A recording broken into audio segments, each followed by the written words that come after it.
Hello, good morning everyone and welcome back to the class of compulsory English. I am your teacher, Assistant Professor Rajiv Taide, and in the last lecture we have seen the introduction of the prose "The Eyes Are Not Here" by Ruskin Bond, and we have also seen the introduction of the prose and the author also. In today's lecture, I will explain the text of the prose "The Eyes Are Not Here", and for your convenience, I will translate that text into Marathi language. So I will read and explain it to you. I had the compartment to myself up to Rohana. आता पहा आपला जो निवेदक आहे या कथेमधला, the translator of this particular prose is explaining his own experience by traveling by train, and he said that I had a compartment, the compartment, मला एक स्वतःचं असं कंपार्टमेंट भेटलं म्हणते, myself up to रोहाना, त्याची जर्नी आहे रोहाना पर्यंत. And then a girl got in. त्या कंपार्टमेंटमध्ये दुसरं कोणीच नव्हतं, फक्त आपला निवेदक बसलेला होता.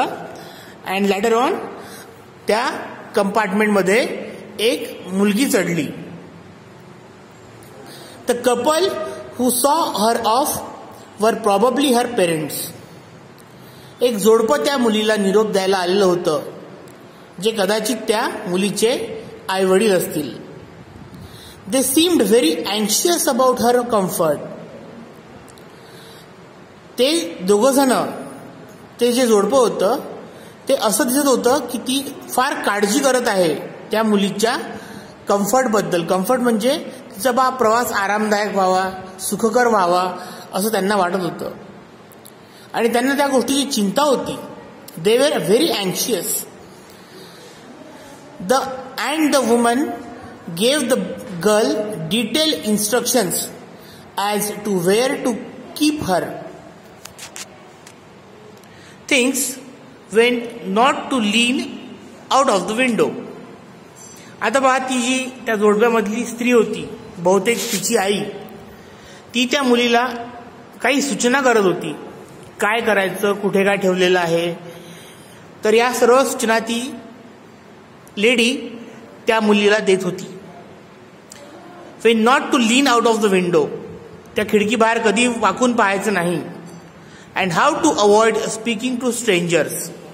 आणि ज्या लोकांना आपण ओळखत नाही, अनोळखी लोक, स्ट्रेंजर्स म्हणजे अनोळखी लोक, त्या लोकांसोबत बोलणं कसं काय टाळायचं किंवा कसं अवॉइड करायचं. They said their good byes. The train pulled out of the station. त्या दोघांनी तिला गुड बाय म्हटला आणि स्टेशनवरनं ट्रेन निघाली. As I was totally blind at the time, my eyes sensitive only to light and darkness. आता निवेदक जो आहे तो आपल्याला सांगतोय की मी त्यावेळेस पूर्णपणे काय होतो, आंधळा होतो. My eyes were sensitive only to light and darkness. माझ्या डोळ्यांना फक्त अंधार आहे की उजेड आहे एवढंच भासायचं. I was unable to tell what the girl looked like. आणि मी कदाचित हे सांगू शकणार नाही की ती मुलगी नेमकी कशी दिसत होती. But I knew she wore slippers from the way they slapped against her heels. परंतु मी एवढं सांगू शकतो की त्या मुलीनी स्लीपर्स घातले होते, कारण तिच्या तळपायांना, त्या स्लीपर्सला चालताना जो आवाज होतो तो आवाज होत होता. It would take me some time to discover something about her looks. मला कदाचित थोडा वेळ लागेल ती मुलगी कशी आहे तर हे शोधण्याकरिता. And perhaps I never would. आणि कदाचित मी कधीच ओळखू शकणार नाही की ती नेमकी कशी दिसते. But I like the sound of her voice. परंतु मला त्या मुलीच्या बोलण्याचा जो आवाज होता तो खूप आवडला. And even the sound of her slippers. आणि त्या चपल्यांचा जो चालताना आवाज होत होता तो आवाज सुद्धा मला आवडला. Are you going all the way to Dehra? I asked. मी त्या मुलीला प्रश्न विचारला, तू डेहराडूनला जात तर नाहीयेस ना? I must have been sitting in dark corner because my voice startled her. कदाचित मी अंधारात बसलेलो असेल कारण माझ्या आवाजाने ती मुलगी थोडी गोंधळली. She gave a little exclamation and said, I didn't know anyone else was here. तिने थोडंसं उद्गारवाचकतेने बोलली किंवा अवाक होऊन बोलली, अरे मला कळलंच नाही की बा कोणीतरी इथे बसलेला आहे. Well, it often happens that people with good eyesight fail to see what the right in front of them. तर तो जो आपला निवेदक आहे तो बोलला की बा हो म्हणते, असं होतं कदाचित की बा लोकांना ज्यांची दृष्टी चांगली आहे त्या लोकांना सुद्धा आपल्या समोर काय आहे हे कधी कधी त्यांना दिसत नाही. They have too much to take in, I suppose. कदाचित त्यांच्या मनामध्ये खूप सारे विचार असतात. Whereas people who cannot see or see very little have to take in only essentials, whatever registers most telling on their remaining senses. आणि या उलट ज्या लोकांना काहीच दिसत नाही किंवा त्यांना फार कमी दिसतं असे लोक फक्त त्यांना हवं नको तेवढंच ते आपल्या मनामध्ये ठेवतात, डोक्यामध्ये ठेवतात.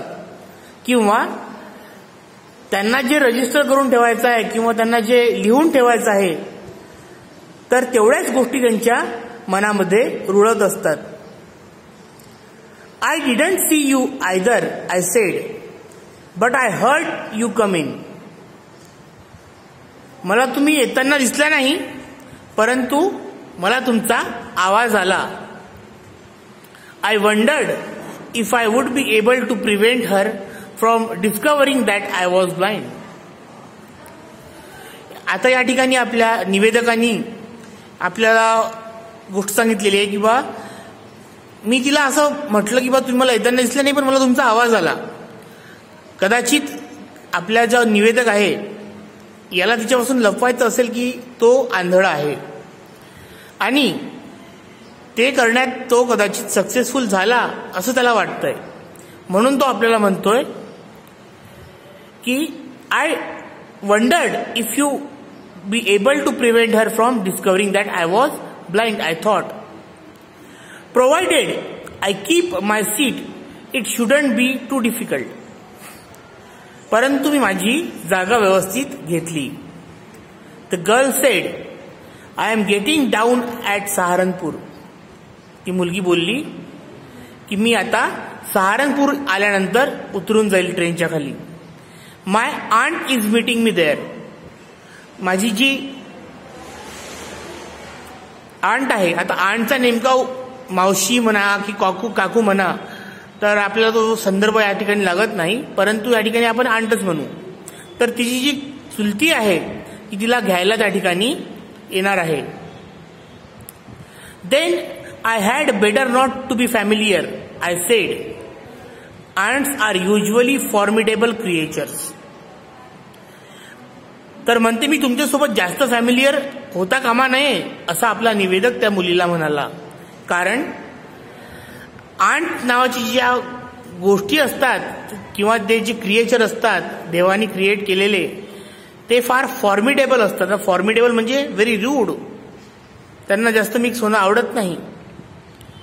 Where are you going, she asked. आता त्या मुलीने आपल्या निवेदकाला प्रश्न विचारला, वेअर आर यू गोईंग, तुम्ही कुठे जात आहात? To Dehra and then to Mussoorie. पहिले डेहरा या ठिकाणी जाणार आहे आणि नंतर मसूरी या ठिकाणी जाणार आहे. Okay. Oh, how lucky you are. I wish I were going to Mussoorie. I love the hills especially in October. हो, मला सुद्धा पहाड आवडतात आणि मसुरीला जायला आवडेल. आणि ऑक्टोबर महिन्यात तर ती खूप सुंदर दिसतात. Yes, this is the best time, I said, calling on my memories. The hills are covered with wild dahlias. The sun is delicious. हो, मला सुद्धा वाटते की हा एक उत्कृष्ट वेळ आहे तिथे जायची. आणि माझ्या फार आठवणी जुडलेल्या आहेत त्या वेळेशी. जे हिल्स आहेत, टेकड्या आहेत, त्या डेलियाज या फुलांनी भरलेल्या असतात. The sun is delicious. सूर्य हा फार मधुर असतो. And at, so we have seen up till this. In the next lecture, we will discuss the next part of this particular prose. So, till then, goodbye. Thank you.